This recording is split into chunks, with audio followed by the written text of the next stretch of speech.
The H-index and I-10 index are key metrics for evaluating the impact of researchers' published work. The H-index measures both productivity and the citation impact of a researcher. It's calculated by identifying the point where a researcher has published at least H papers that have each been cited at least H times. For example, if a researcher has 10 papers with 30, 20, 15, 10, 8, 7, 6, 4, 2, and 1 citations, their H-index would be 6 because they have 6 papers with at least 6 citations each. The H-index balances quantity and quality.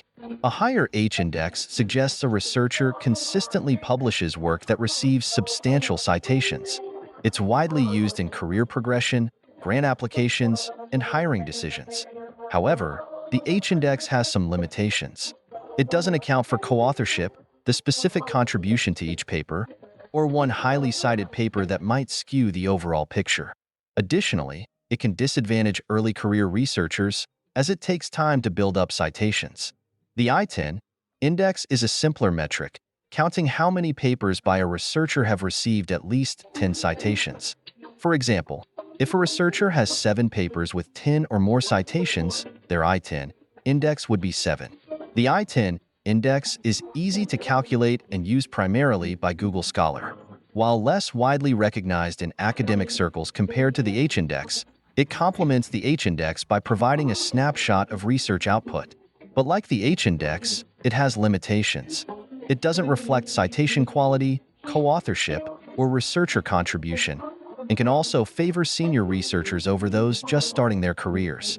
While the H-index balances quantity and impact, the i10 index is a simple count of papers with at least 10 citations. The H-index is more widely recognized across academic platforms like Web of Science or Scopus, while the i10 index is primarily used on Google Scholar. On platforms like Google Scholar, both your H-index and i10 index are automatically calculated. In Web of Science or Scopus, your H-index is calculated based on their databases, but the i10 index is generally not reported outside Google Scholar.